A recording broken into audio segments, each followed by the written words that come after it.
Learning with Earning, world's first live freelancers training portal, providing online top-rated trainers with exclusive live sessions on freelancing skills in Pakistan, USA and Canada. Let's learn and earn from your home.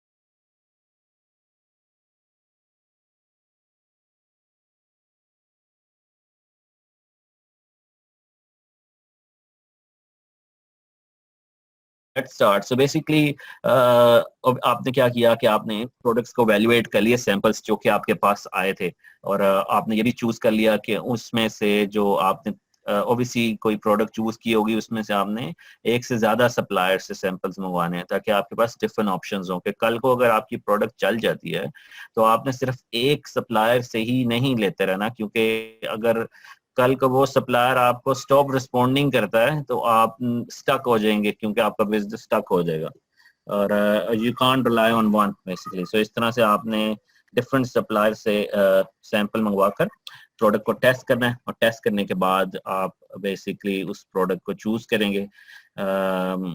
Remember basically कि it doesn't mean कि ये आपकी perfect product अगर नहीं है तो doesn't matter. It doesn't mean कि अगर आप समझते हैं कि it's acceptable, let's start it, because otherwise आप सारी जिंदगी सैंपल्स ही मंगवाते रहेंगे। तो इसमें यह कि let's begin it at least if you think this is acceptable product. अगर बहुत ही कोई मसला है, बहुत ही कोई इशू नजर आ गया आपको, then obviously you can think about getting another sample from another supplier and all this, right? So and also आपने ये make sure करना है कि important thing is very important कि आपने highest profit margin products basically को choose करना है, और obviously इसकी ये कि लो कॉस्ट हो। ये नहीं कि आप कोई सप्लायर से कोई ऐसी चीज पिक कर रहे हैं जिसकी जो प्राइस है वो $10 से ऊपर है। Never ever go for, always pick for something जिसकी प्राइस 2 से $5 तक है। So never go above 5 or 6 initially in your first order. So that's very important. Otherwise आपका सारा जो है कॉस्टिंग इनिशियली सारी आपको इनिशियली इश्यूज आएंगे आपके बजट्स में, अगर आपका बहुत ज्यादा बजट नहीं है तो। अच्छा, इसके बाद लेट्स मूव ऑन। सो इसमें ऑब्वियसली आपने क्या करना है, क्योंकि ऑब्वियसली जैसा कि हमने वहाँ पहले देखा था कि हमने ये सब कुछ जो हम कर रहे हैं वो हम कर रहे हैं प्राइवेट लेबल। प्राइवेट लेबल का ऑब्वियसली लास्ट टाइम हमने काफी डिस्कस किया था डिटेल्स में कि प्राइवेट लेबल क्या होता है। प्राइवेट लेबल्स ये कि आपका जो ब्रांड नेम है वो बेसिकली क्या होगा कि आपका ब्रांड नेम उस प्रोडक्ट के ऊपर डिस्प्ले करना है आपने। सो आपने for example let's see some real-time examples on amazon.com. Let's make some assumptions कि आप जो है वो पिक किया, अगर किसी ने पिक किया है जी पावर बैंक फॉर एग्जांपल, या फॉर एग्जांपल ये वाला वॉल चार्जर। अगर किसी ने वॉल चार्जर को पिक किया एज देयर प्रोडक्ट, आपने वॉल चार्जर के ऊपर let's click on this. Okay, so इस वॉल चार्जर के ऊपर आप जैसा कि देख रहे हैं एंकर लिखा हुआ है इस वक्त।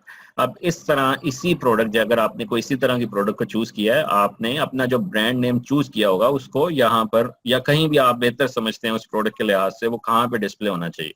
तो बेसिकली आपने इसलिए वेरी इंपॉर्टेंट कि आप जब ब्रांड नेम को पिक करें तो इतना बड़ा भी ब्रांड नेम पिक ना कर लें। ये नहीं कि आप पूरा नाम लिख लें कि जी जैसे for example learning with earning है, it's very big name. You should never go for learning with earning name, क्योंकि आपको कल को ये प्रोडक्ट पे अगर डिस्प्ले करना है तो आप लर्निंग विद अर्निंग नहीं कर सकते, but may be you can display LWE। कुछ लोग ये भी सोचते हैं कि हम सिर्फ ब्रांड का सिर्फ लोगो डिस्प्ले करेंगे प्रोडक्ट के ऊपर, और बड़ा नाम और लंबा जो नाम होगा वो हम पैकेजिंग के ऊपर डिस्प्ले करेंगे। ये भी it's just based on your nature, but I always go for very small and short name, 5 to 6 characters like brand name, but you can, it's your choice basically. And also ये make sure करना है कि आपको उसकी domain name available हो। ये it's very important because next time हम क्या करेंगे कि अगर टाइम मिला आपको और मुझे टाइम मिला इस सेशन में या बाद में, तो उसमें ये होगा कि हम लोग आपको जैसे शॉपिफाई का एक शॉपिफाई की इंटीग्रेशन अमेजोन के साथ करके दिखाएंगे, ताकि आप बाद में क्या करेंगे उसी डोमेन पे Amazon की इंटीग्रेशन शॉपिफाई के साथ, जो लोगों को शॉपिफाई का नहीं पता, it's more of like e commerce platform जहाँ से आप बेसिकली अपनी प्रोडक्ट्स को ऐड करते हैं और फिर शिप भी कर सकते हैं वाया Amazon। सो अगर शॉपिफाई पे ऑर्डर आता है तो आप सिर्फ जस्ट 1 क्लिक और Amazon फुलफिल करेगा, ठीक है। Amazon शॉपिफाई के साथ लिंक हो चुका होगा। Amazon अपनी एपीआई अलाउ करता है शॉपिफाई के साथ इंटीग्रेशन के लिए। तो हम ये भी देखेंगे अगर हमें अगले कुछ सेशन में टाइम मिला, तो आप बेसिकली डिफरेंट चैनल्स पे सेल कर रहे होंगे अपनी सेम प्रोडक्ट, बट सिर्फ और सिर्फ Amazon ही इसको फुलफिल कर रहा होगा, क्योंकि Amazon it's warehouse basically जहाँ आपकी सारी प्रोडक्ट्स हैं। सो आप उसके साथ ड्रॉप शिपिंग भी कर सकते हैं और भी बहुत कुछ कर सकते हैं, क्योंकि आपकी जो प्रोडक्ट्स हैं वो इस टाइम वेयर हाउस Amazon के वेयर हाउस में पड़ी हैं। So it's basically up to you how you utilize. One source obviously could be Amazon, जो कि itself is big giant, but there are many other sources as well. So अगर कोई domain available नहीं है तो basically you pick something else. All you want is just expand your brand and have web presence, right? Because obviously लोग क्या करते हैं कि कुछ लोग buy करने से पहले हमेशा search भी करते हैं कि ये brand क्या इसकी website है या क्या है, या website के बगैर है। I know many people in Pakistan, actually, one of my friend actually, he has been selling on Amazon from the last 1 year and he never made a website. So इसमें ये नहीं है कि ये it's very important कि compulsory नहीं है. If you do not have budget right now, you don't need to. But it's always good practice and recommended to at least register a domain name. But time मिले तो आप Shopify पे भी काम करना शुरू कर दें. So but don't just divert your focus on just focusing on Shopify, because you have a lot of things to do as well when your product goes live. और also make sure कीजिएगा ये ऐसा नाम जो आपने choose किया कोई Amazon पे already तो नहीं है सेल कर रहा है इस नाम पे, क्योंकि otherwise there's no point of spending time. Or step 4 is basically you also think about, it's not compulsory to have trademark. It's just basically अगर आपको कल को आपकी product जो है, जैसे एंकर वाले हैं, उनकी प्रोडक्ट चल जाती है या आपकी प्रोडक्ट चल गई है, तो लोग दिन में 500,000 यूनिट्स बाय कर रहे हैं। तो इसमें इशू ये होगा कि जैसे Amazon में एक फंक्शनैलिटी क्या है, sell yours. Amazon basically allow other people to sell the same product as well. Amazon कहता है कि अगर आपके पास इस तरह की प्रोडक्ट है जिस पे एंकर लिखा हुआ है, इस तरह की प्रोडक्ट लोग चाइना से क्लोन करवा लेते हैं वो प्रोडक्ट्स, बिकॉज वो देखते हैं यार इसका बेस्ट सेलिंग रैंक जो है वो तो ऑलरेडी काफी चल रहा है, तो हम इसी तरह की प्रोडक्ट लेके इसके अंडर लिस्ट कर देते हैं। जैसे आप देख रहे हैं इसका इस वक्त एक सेलर है, तो फिर क्या होगा, जो दूसरे लोग आपकी प्रोडक्ट को कॉपी करेंगे वो यहाँ पे सेल ऑन Amazon करके यहाँ पे लिस्ट कर देंगे। और ये जो ऐड टू कार्ट बटन है, ये ऐड टू कार्ट बटन उस प्रोडक्ट को ऐड करेगा जिसकी प्राइस कम होगी। और भी काफी चीजें होती हैं कि बाय बटन को हासिल करने के लिए, बट बेसिकली प्राइस अगर कम है या और चीजें उसकी डिफरेंट है तो वो आपका ऐड टू कार्ट बटन ले जाएगा आपकी लिस्टिंग का। तो उसको कैसे अवॉइड किया जा सकता है कि आपको ट्रेडमार्क रजिस्टर्ड करना होगा। Trademark is basically brand registry, अभी हम आगे बात करते हैं, बट ट्रेडमार्क इज लाइक आपका ब्रांड नेम कोई भी और यूज नहीं कर सकता। मींस कि अगर आपका एंकर ब्रांड नेम है तो आपने इस नाम से रजिस्टर्ड कर लिया एक ब्रांड नेम, और इसको अगर कल को कोई भी यूज करता है तो आप उसको लेटर, लीगल लेटर जो कि ट्रेडमार्क किया वाले ही प्रोवाइड करते हैं, या और भी लेटर्स मैं आपको प्रोवाइड कर दूंगा। मेरे पास भी काफी लेटर्स पड़े हैं इस तरह के टेम्पलेट्स जो कि आप उस सेलर को भेज सकते हैं, और वो सेलर बेसिकली अगर नहीं उतारता उस वक्त तो आप Amazon को कंप्लेन करेंगे और Amazon उस सेलर को आपकी प्रोडक्ट से उतार देगा ताकि आपकी सेल को इम्पैक्ट न करे। सो फॉर एग्जांपल अगर आप चूज कर रहे हैं कि लर्निंग अर्निंग, राइट, सो आपने अगर ये ब्रांड नेम चूज किया, आप सर्च कर रहे हैं कि क्या ऐसा कोई ब्रांड नेम एग्जिस्ट तो नहीं करता।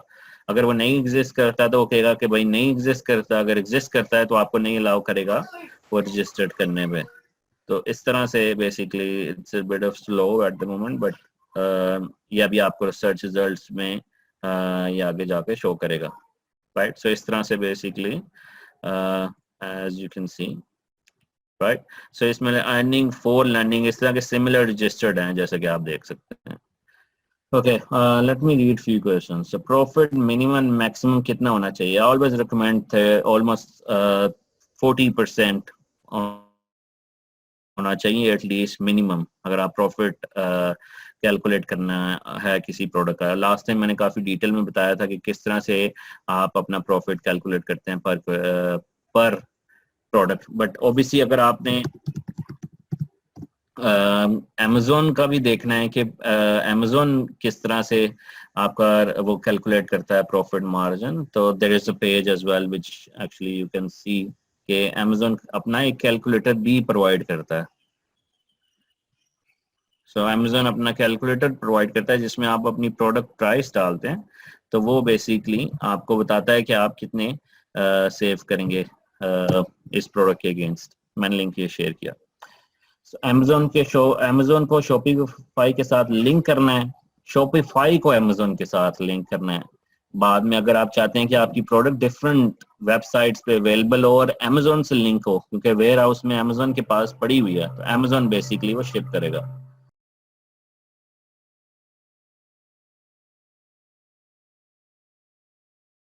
उम्मीद करती हूँ स्टूडेंट्स आपको आज का टॉपिक भी समझ आया होगा।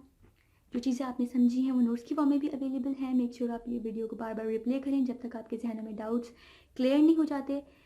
अगर आपके जहनों में फिर भी कोई क्वेश्चन, क्यूरीज, कोई प्रॉब्लम आपको दरपेश आ रही है तो आप गूगल और यूट्यूब भी यूज़ कर सकते हैं उसे सॉल्व करने के लिए, उसका सोल्यूशन निकालने के लिए। अगर उसके बाद भी आपकी प्रॉब्लम या आपकी डिफिकल्टी सॉल्व नहीं होती तो आप हमें लर्निंग विद अर्निंग के पेज पे भी इनबॉक्स कर सकते हैं। उसके अलावा आप हमारी ऑनलाइन सपोर्ट से भी रब्ता कर सकते हैं।